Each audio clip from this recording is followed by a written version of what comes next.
Chego a casa a cavalo num só olho, o espírito tomado pelas frautas de pano. Passei a tarde com o Patraquim. Há 25 anos que passo tardes com o poeta. E que é em término o primeiro copo depois da libação. A tarde encanece, só a nossa palavra está intacta como o gume da desrazão. Rimos. Há 25 anos que rimos com o Tuxa, o Zé Cabral e o Zé Tomás, mensalmente descalibrados pelas ironias da sorte, sem termos acabado ainda o primeiro copo depois da libação. Chego a casa a cavalo num só olho, abro o livro que ele me ofereceu e vejo a brisa, se no deserto um grau esporear o vento. Alta noite, o infinito deitado dormia. Alta noite vejo. Amanhece. O dia ainda amanhece em nós, vícios antigos, e a cavalo no olho pela fímbria, onde alastra um esplendoroso incêndio, vejo que, ondulantes, respiramos, medindo o laço com que desapontamos a morte. Matéria concreta, amigo, como o primeiro copo depois da libação. Sejam todos bem-vindos a mais um 8090. Desta vez temos como convidado o Cabrita, como nós aqui deste lado costumamos sempre chamar, né? Mas o nome é Antônio Cabrita, só para ficar claro. Bom, é um homem multifacetado e não vale a pena aqui tentar fazer um resumo da biografia dele, mas vamos tentar conversar, que é para ir encontrando elementos que nos permitam conhecê-lo um pouco melhor, não só do ponto de vista, não do ponto de vista do indivíduo que ele é, mas do ponto de vista do intelectual que ele é, que ele se tornou, não é? Então, isso é que nos interessa esta conversa. Então, Cabrita, seja bem-vindo. Muito obrigado. Vamos começar uma conversa. A primeira pergunta é sempre mais complicada, né? Porque é sempre aquela que deve iniciar. Iniciar é sempre complicado. É como escrever, quando nós tentamos escrever... É como ser uma criança, só sai ao fim de 9 meses. Claro. Então a ideia da pergunta é como você... Para mim é mais interessante saber, a pergunta tem que ir ao encontro da forma como apareceste, pelo menos para mim, que é a partir do jornal. E fui vendo as tuas aparições a partir de um debate que ias travando nos jornais, quer com Sangaro Cap, lembra uns anos, talvez 2005, 2006, quer, por exemplo, com a Minordin, o Macuacos do jornal O Savana, esses jornais todos em que, claro que não escrevendo nem todos, mas o debate acabava saindo do jornal Savana para outros jornais em resposta a alguma coisa que terá dito, ou algum comentário, ou tu ou eles, né? Sim. Então, eu conheci-te a partir desse tipo de textos. E de alguma coisa que ia encontrando, que era, sobretudo nos lançamentos dos livros, quando ias apresentando um e outro livro. Então, esse foi o primeiro Cabrita que eu conheci, que é esse Cabrita, que às vezes, por exemplo, foi o caso da Sônia Sultuan, quando ela foi atacada no terceiro livro dela, No Colo da Lua, em que todos diziam que aquilo não era poesia, que aquilo estava muito mal, etc. Em que tu entraste em defesa dela, a dizer que sim, tudo bem, mas há ali alguma coisa, quer dizer, se olharmos no primeiro, o segundo e o terceiro livro, já temos pelo menos alguma coisa que mostra que ela está a crescer. E depois conheço esse Cabrita que também escreve. E como é que é fazer esse exercício, esse entrosamento entre este Cabrita que pensa e que discute ideias e que está no espaço público desse ponto de vista, e esse Cabrita que fica no seu canto para escrever uma coisa que depois vai ao público, mas que primeiro está... Sim, foi sendo madurada, digamos assim. Eu não acredito num poeta sem rosto. Isto é, o poeta não é só o ato de escrever versalhadas, de escrever rimas ou não rimas, não é? Do exercício da prosódia. Não, o poeta não é só isso. poeta tem que ter uma dimensão existencial e tem que ter uma moral. Há uma ética que tem que presidir a vida do poeta. Senão não é poeta. Senão é uma heteronomia que ele exerce, mas não é poeta no sentido em que não está a dar o exemplo para a transformação de si próprio e do mundo. E o poeta tem que ter essa dimensão. Por exemplo, eu não precisava nada de vir para Moçambique. Eu para vir para Moçambique só fiz sacrifícios. Eu trabalhava no Expresso, onde ganhava o quádruplo do que vim ganhar a Moçambique. Portanto, eu sou um caso do imigrante idiota que emigra para ganhar muitíssimo menos do que ganhava na sua terra de origem. O que é que me dava eu vir a Moçambique? Dava-me a distância, dava-me a transformação pessoal que eu achava que precisava de empreender para crescer como escritor e como poeta, e dava-me o tempo. Porque eu em Portugal estava numa fase em que das duas uma, ou me tornava mesmo, digamos, até havia a oportunidade de eu tomar encargos de chefia no jornal e por aí fora, e portanto ou seguia o jornalismo uma vez por todas, ou com 45 anos seguia aquilo que sempre quis ser, que era escritor.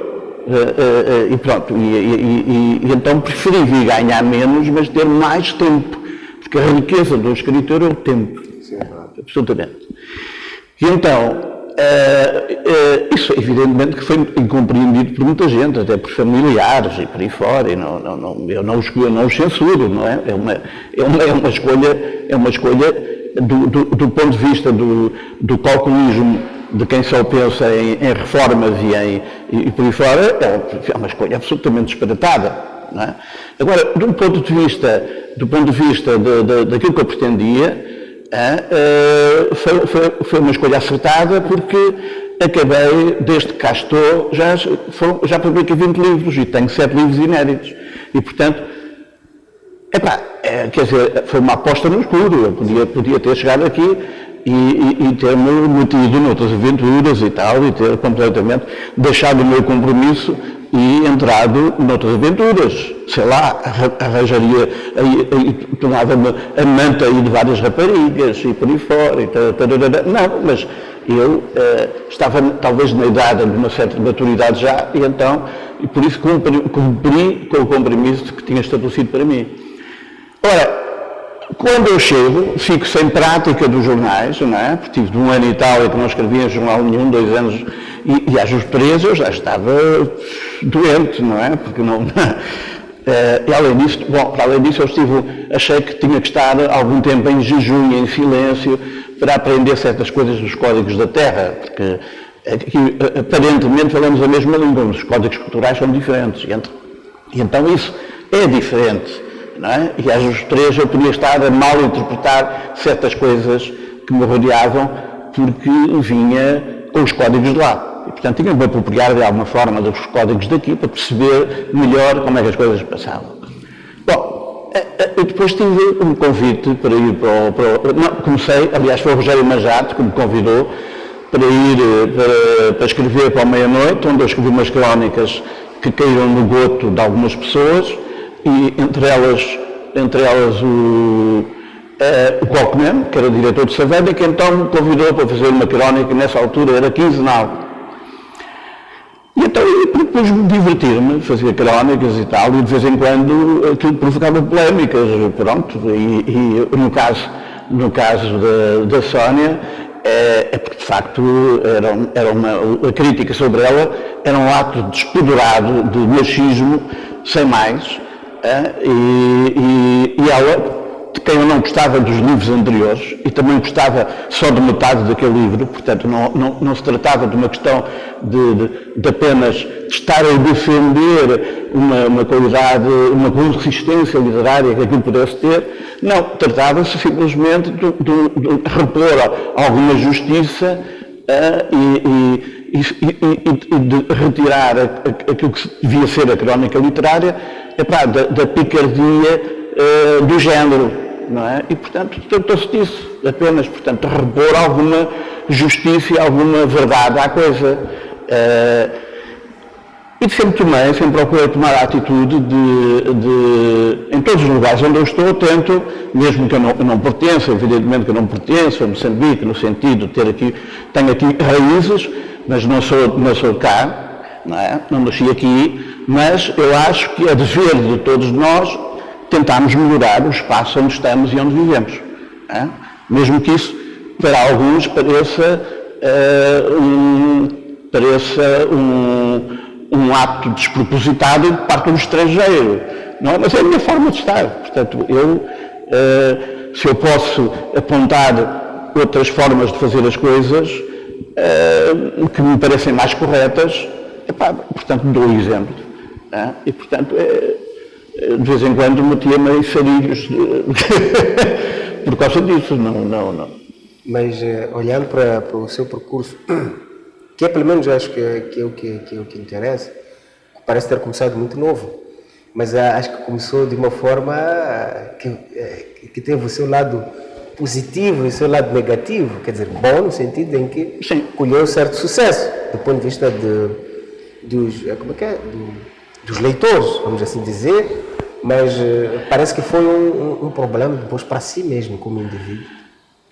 Não, teve coisas positivas, teve negativas. Positivas foi que, eu nunca ataquei ninguém, nunca tentei atacar ninguém pessoalmente, ia aos argumentos e às ideias, não é? E isso era uma postura um bocadinho diferente daquilo que estava a ser o hábito na Terra.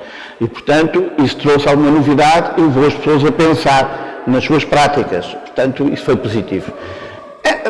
Mais tarde, houve outro tipo de polémicas mais...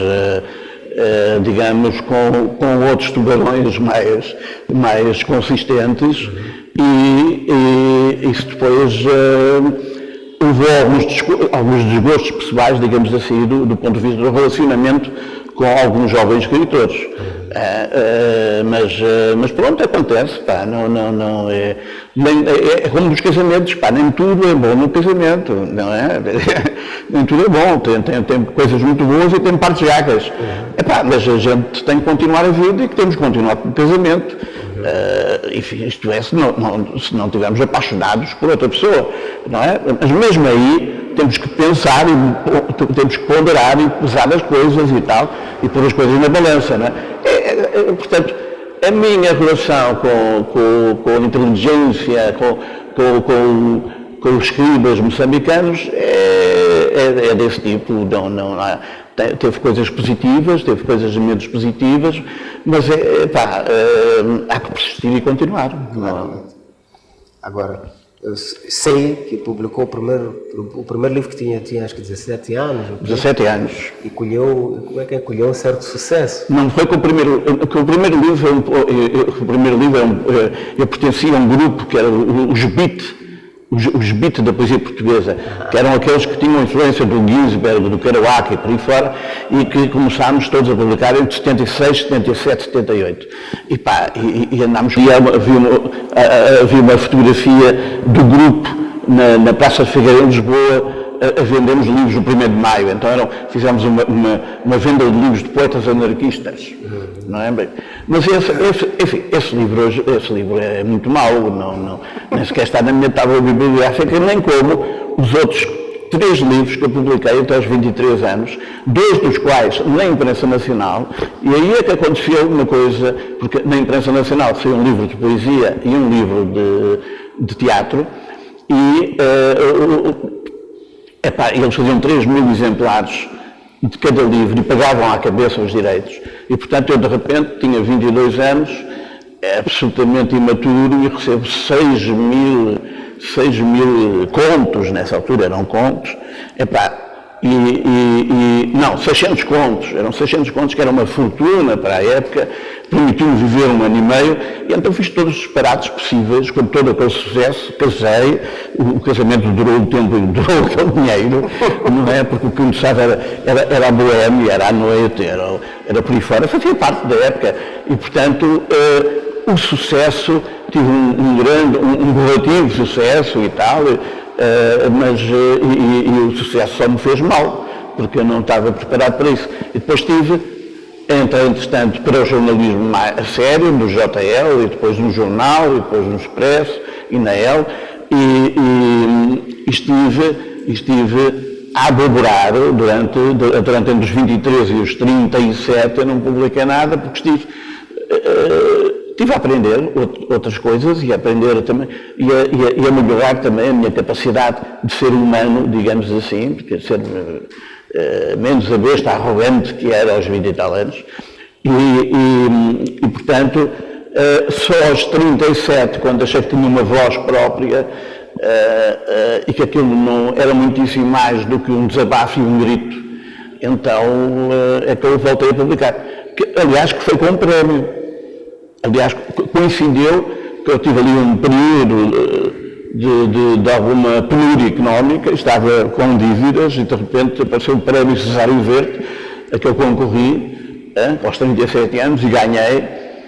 E foi engraçado, porque eram 5.000 pontos e eu paguei 4.000 de dívidas e com o resto do dinheiro fui a Paris com a minha mulher e comprei 400 contos de livros. A minha mulher nunca mais quis ir a Paris comigo, por causa que há esse risco. Há esse risco de eu gastar metade do dinheiro em livros, não é?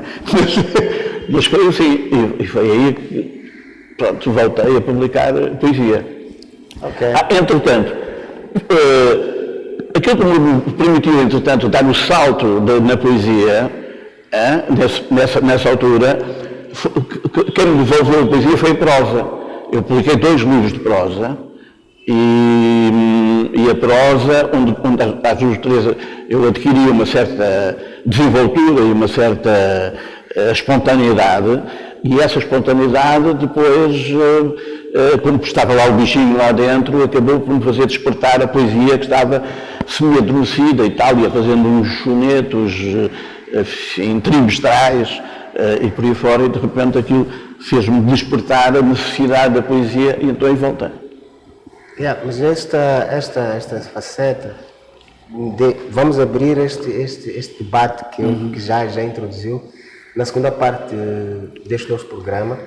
Vamos a um breve intervalo ou a um curto café. De tanto nos fomos desapegando e ao fim de 20 anos prescindimos de azulejos holandeses, de alfombras orientais, de uma prometida viagem a Goa. Mas a confiança vingou e quando nos amamos, empresto-te o meu idioma e tu encapsulas-me no teu, unidos contra Babel. Coisas simples como a brisa que umas vezes abre e outras fecha os postigos pela calada, precisamente antes que a alba recorte os estores às primeiras vértebras da manhã. Estamos na arca, meu amor, e somos poucos e estreitos ao erro, mas estamos juntos contra a intriga e a camuflagem do bolor. E apesar de sermos coetâneos de tantos nós cegos, a delicadeza ensinou-nos a velejar a bolina. Só nos interessa Edo, a transumância, os fosfóricos jardins no nevoeiro, a lucidez de armarmos os contos da lua vaga. E só pelo amor, a lacerante censura íntima, abres os estames, a polifonia e devolve o vinho, as anáforas em longuíssimos abraços que anelam no homem o pleno esquecimento de si. Matinal partilha que irrefletida reascende pusbescente sobre a perda irreparável. E aí intui que um livro não seja, como cria Cioran, um suicídio de ferido, mas a cantinela, o movimento tumultuado de quem plagiou o coração.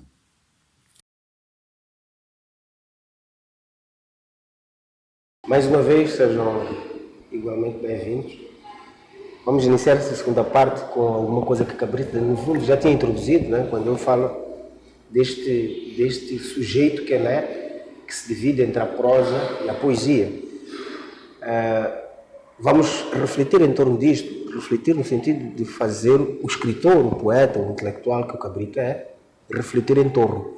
Até porque a nós nos dá material para refletirmos sobre a produção do Cabrito. Sei que começa com a poesia, depois passa para a prosa.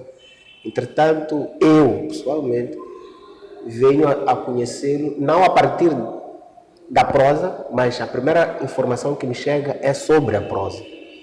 Depois é que venho a conhecê-lo a partir da poesia, sobretudo os textos, um e outro texto, que é publicado no Facebook, lá, uns anos lá para trás, e que ainda publica um e outro texto. Mas li mais, e isso é fato, li mais as crônicas, né, na prosa, mais as crônicas que a poesia. Entretanto, me parece que é mais conhecido, mais respeitado, pelo menos é o que eu fui lendo, me parece apontar, né? Pela prosa, pelas histórias, pelo conjunto de contos, crônicas e romances que foi escrevendo ao longo da vida e as peças de teatro, etc, etc. É porque eu tive uma série de azares em relação à poesia, porque fui publicando em editoras que não eram de primeiro plano, eram editoras meio marginais, ou eram editoras que estavam a iniciar, ou editoras muito simpáticas, mas com uma menor distribuição. E houve uma série de acidentes que fizeram que alguns livros meus fossem editados para não estarem visíveis. Não é? Aconteceu-me uma vez ter ido de propósito lançar o livro, o primeiro livro que fiz após o contacto com Maputo e com esta terra, e portanto escrevi um livro de jato, porque uma coisa que me impressionou muito foi a ilusão humana, a ilusão mesmo mesmo a ilusão dos do próprio mobiliário urbano. Por exemplo, a facilidade com que as lojas deixavam de existir, não é? De um mês para o outro, de repente em 3 meses havia 3 negócios diferentes na mesma loja, e portanto toda essa ilusão, a ilusão humana, a ilusão social e por aí fora, levou-me a escrever um livro longo, de 150 páginas, em quintilha, que foi uma coisa que eu apanhei do Knopfler. Portanto, escrevia, eram narrativas, eram como se fossem curtas-metragens em verso e em quintilha. E é um livro que se chama Piripiri Suite. Eu saí daqui para ir lançar o livro em Lisboa, e a capa era gira e tudo, a coisa estava bem apanhada, o livro estava bem paginado, o livro estava muito simpático. Cheguei a Lisboa, fizemos o lançamento do livro, apareceu gente, foi uma coisa muito simpática e por aí fora, e nessa noite, enfim, no esplendor da festa, a editora acabou por se deitar com alguém, que não fui eu. O que é facto é que o marido soube no dia seguinte, o marido era quem financiava a editora, e acabou com a editora. Portanto, a editora durou 2 ou 3 livros anteriores ao meu, e até ao dia do lançamento desse meu livro, e depois aquilo acabou no dia seguinte, e portanto eles só tinham feito 70 exemplares para o lançamento, e venderam 50 e ficaram 20 em 2 livrarias, uma no Porto e outra em Lisboa. Este é o tipo de coisas que me foram acontecendo, não é? E que foram tornando a minha poesia invisível. E então eu era um tipo muito conhecido, que toda a gente sabia que eu escrevia poesia, mas os meus livros não apareciam. De outra vez, publiquei um livro, isto para comemorar os meus 50 anos, fiz um livro que gosto muito, e que se chama Não se emenda à chuva, e é um livro, o editor mandou-me 15 exemplares para aqui, que eu nunca me chegaram, porque foi desviado. Alguém me telefonou dizer, olha, o teu livro está à venda naquela esquina, e tal, e na outra esquina, e tal, eu ia a correr, mas já tinha sido vendido, não é? E então o João Paulo Borges Coelho, caridosamente lá me trouxe, ele tinha ido de Portugal, e trouxe-me um livro, trouxe-me um exemplar, que é o único que tenho. E portanto, esse livro também teve uma fraca distribuição e, portanto, tornou-se praticamente invisível. Havia só algumas pessoas mais interessadas, 2 ou 3 críticos, é que conheciam de facto. E, portanto, até que eu decidi este ano que tinha que reabilitar a poesia, não é? E a coisa começou porque o Walter Gomeiro me pediu um livro para a coleção dele, eu dei-lhe um calhamaço de 360 páginas, que eram os 2 livros e meio que eu tinha escrito em contacto com a realidade moçambicana. Portanto, era um livro muito maior porosidade em relação ao real, não é? Num diálogo muito mais tocado lá entre a escrita e a existência, portanto, aquilo que fazia sentido, os 2 livros e meio, porque houve um dos livros que foi uma tempestade. Eu tinha uma secretária na varanda e deixei a marquise aberta e houve uma tempestade que me debutou 2 cadernos e me levou meio poema, porque era um poema conceitual grande e eu não fui capaz de refazê-lo, então ficou 2,5. O livro teve algum sucesso em Lisboa, até em Portugal, até foi indicado como um dos melhores livros do ano pelo Expresso. Eu então resolvi fazer uma outra antologia com os outros livros que eu ia construindo ao lado, que eu ia fazendo ao lado e que eram mais formais, eram livros mais de experiência sobre a escrita e de experiência no prolongamento de algumas linhas de trabalho que vinham de trás, mas que eram completamente diferentes desse lado mais diarístico exibido no Trístia. E então essa é uma outra questão, e que saiu também no fim do ano passado, e portanto de repente as pessoas que estavam menos habituadas a verem-me como poeta e mais como prosador, de repente tinham 2 matacões que davam 700 páginas da minha poesia. Não é? Agora, curiosamente, vai sair agora em agosto, um outro livro de poesia, que se chama Ícaro, não é? E que tem a ver com todas as quedas do mundo, as do mundo, porque o mundo está numa fase, de facto, muito triste e decadente, ou pelo menos parece, e a minha também, que estou um bocadinho velhote e decadente e tal, e então sou uma espécie de pássaro em queda, e então por isso é o Ícaro, não é? São os retratos de Ícaro. E que é mais um volume de 150 páginas, porque parece que agora dá-me para isto, sempre que há a pulsão, que vem a pulsão da escrita, é um derrame e tal, e vou por ali fora. Mas sim, durante muito tempo, durante uns anos, durante 10 anos, as pessoas comunicavam mais com a prosa porque eu tive algum êxito crítico com os livros todos os livros que eu escrevi de prosa nos últimos 10 anos foram considerados os melhores do ano em Portugal e foram distinguidos também no Brasil e por aí fora, foram todos finalistas de prémios, de grandes prémios literários e por isso, a dado momento, as pessoas já pensavam em mim como prosador, não é?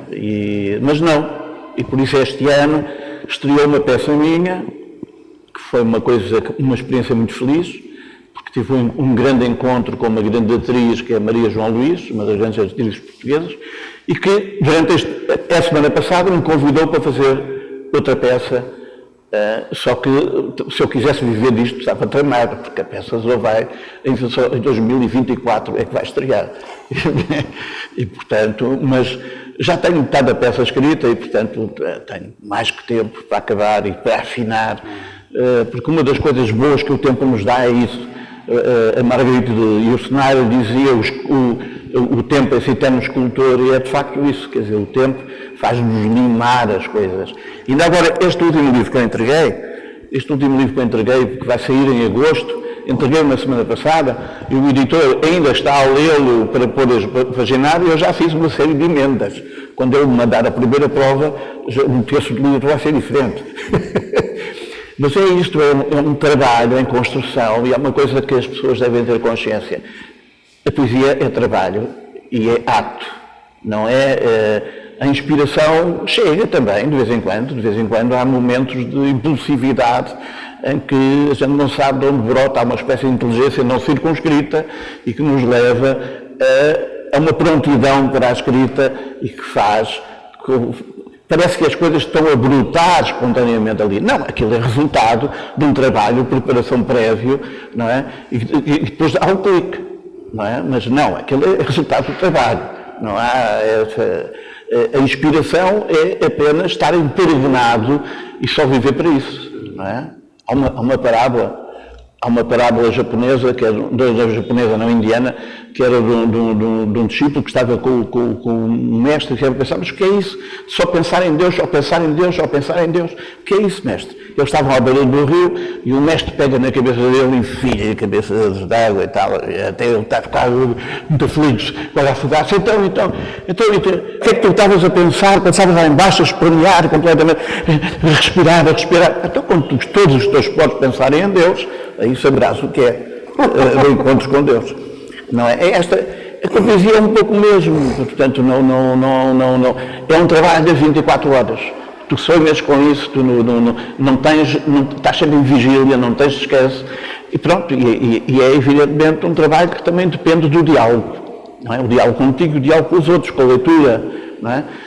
E por isso eu fico sempre um bocadinho alarmado quando às vezes vejo que há poetas que só andam a rondar 4 ou 5 poetas seus de referência.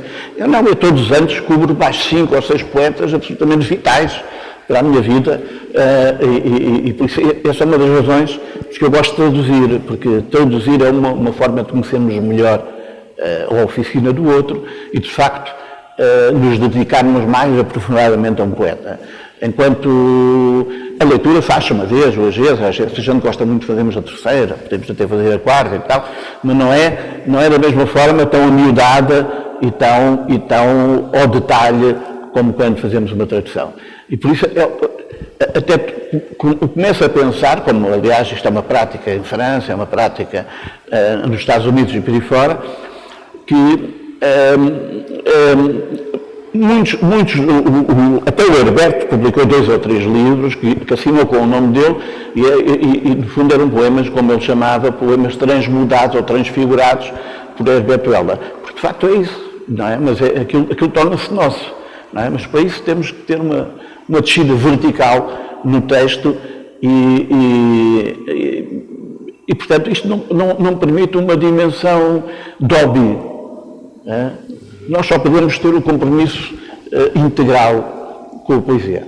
Então, acha-se, nesse caso, mais não vou chamar poeta, mas um trabalhador da poesia. Sim, é um operário, pode dizer, um operário de construção, Mais da poesia do que da prosa? Das duas coisas. Ainda agora eu fiz um conto que gosto muito, que começou por ter 7 páginas, depois teve 12, depois teve 20, e agora fixei em 32 páginas, e fui pegar, e para fazer as 32 páginas, a dado momento, percebi que havia 2 contos mais pequenos, que eu tinha, um estava inédito e outro estava noutro livro, num livro publicado, e que afinal tinham sido escritos para encaixarem ali.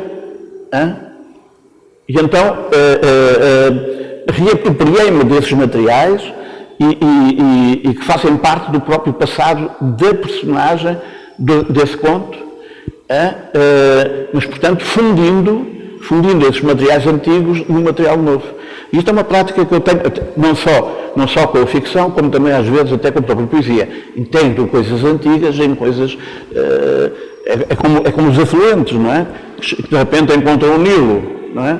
E então é isso, não é? Portanto, há um trabalho sempre, há um interno dobrarmos sobre o texto e sobre a sua história e sobre a sua genealogia e sobre o nosso próprio passado, os nossos próprios textos do passado. Quer dizer, há coisas que de facto ganham outra realce e outra pertinência, de repente fundidos em materiais maiores que à partida pareciam ter sido criados de forma autónoma, e foram, só que ganharam mais sentido nesta sequência lógica que os refundiu no Rio Maior. Não sei, quer dizer, eu acho que o problema é que tanto eu quanto tu, ou tanto tu quanto eu, fazemos coisas que são, quer dizer, fazemos o mesmo, na verdade passamos pelo mesmo processo. Eu faço as perguntas porque fiz as perguntas que fiz, porque sou também um poeta, vamos assim, escrevo, tenho alguma prosa escrita, é verdade que a maior parte da minha prosa é inédita, e depois tenho como é que é? Tenho essa tendência a fazer uma recepção crítica, que já faço por Ambenga. Então, imagina-se sempre esse conflito, né, entre que a gente atravessa, essa questão sempre que nos perguntamos, primeiro se vale a pena escrever poesia, não no sentido de que se vale para nós, mas se vale a pena, né, para o espaço público, para a tradição desde que ela surgiu até hoje, se vale a pena continuar a fazer isso. Não tanto para nós, porque para nós até vale, porque responde provavelmente a algumas inquietações estéticas, né? Mas se vale a pena, por exemplo, continuar a fazer crítica, se isso serve, se não serve, essas questões... Sim, eu acho que serve, é uma questão ecológica. É mesmo uma questão ecológica. Neste momento é uma questão ecológica. Ainda por cima, neste mundo que se diz de pós-verdade, cheio de fake news e por aí fora, nós temos que redimensionar, temos que reencontrar os carris da veracidade ou da verdade.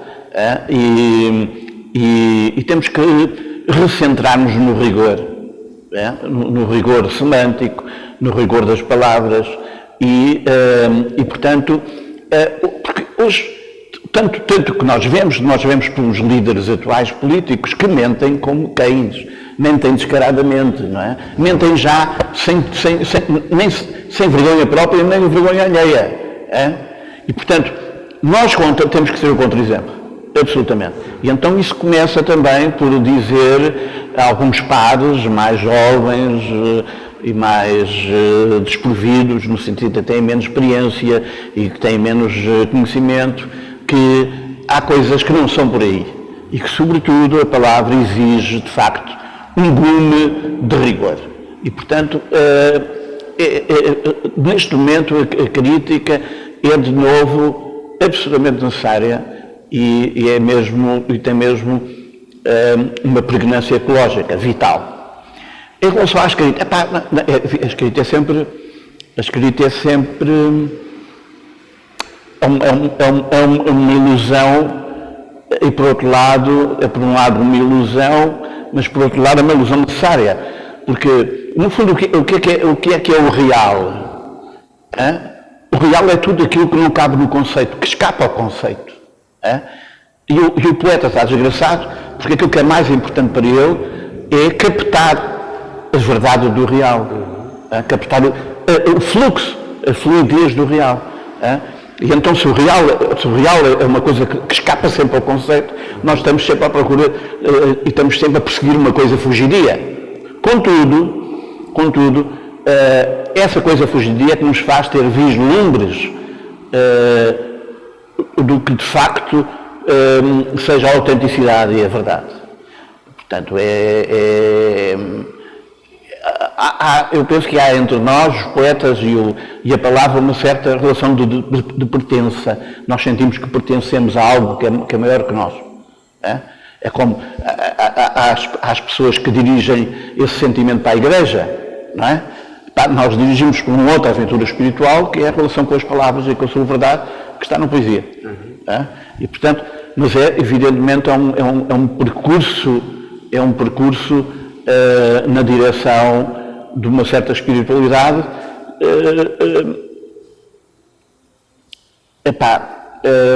que tem a ver com a busca da verdade, na verdade. Bom, nós já vimos que a conversar aqui sem parar. Como já se viu, Cabrita parece que muito...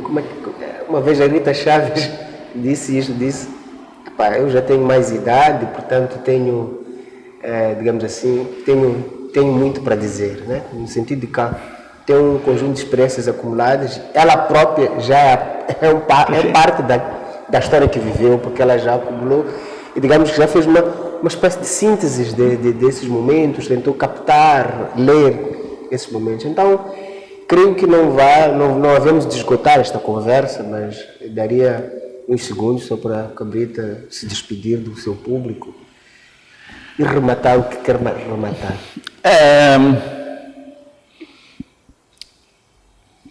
Olha, vou aproveitar para fazer um bocadinho de pedagogia, porque há cada vez mais jovens a escrever e às vezes são impacientes e são descaradamente ignorantes e deviam ser mais atinados e ser mais pacientes. E então vou só... o Manuel de Barros tem um versinho pequenino que eu gosto de citar para explicar a diferença entre aquilo que é um poema e aquilo que é uma informação. E então ele diz, um pássaro deixou de cantar. Isto é uma simples informação. Um pássaro desapareceu de cantar. Isto é um verso de Guimarães Rosa.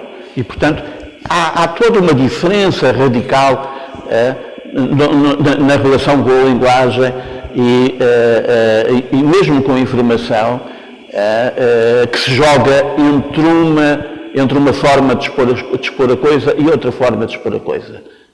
De um lado temos uma realidade em aberto e temos uma forma nova de equacionar o desaparecimento do pássaro. Não é? Do outro lado temos um clichê e o clichê não nos leva a lado nenhum. É isto. Obrigado. Bom dia ou boa tarde. Muito obrigado. Obrigado a todos pela paciência e pelo interesse. Até o próximo encontro. Como um nó que a noite refaz na árvore que se abateu, o bico do corvo de colarinho revolve o esterco nos orifícios, tubulações e palmares internos do adormecido. Aberto o seu flanco pelo bisturi do sonho, onde em borbotões se galvaniza a desembocadora de um rio. Vem outro corvo e regurgita sobre as feridas cristais de rocha. Acorda de um pulo, o coração represo como polegar malhado por martelo. Calafrio. A sua vida antiga está por um fio. Vai à janela, em vez de renque de tilhas, vê os grampos de uma cicatriz, o céu como a capital da dor. A mulher acena-lhe da cama, os seus tenros ramos enevolados pelo remoinho do sono. A sua voz é uma sombra. Vem, foi só um pesadelo. Abstraída ainda dos detalhes da sua unha cônica no mindinho, das remes pretas que lhe eriçam selvaticamente as omoplatas.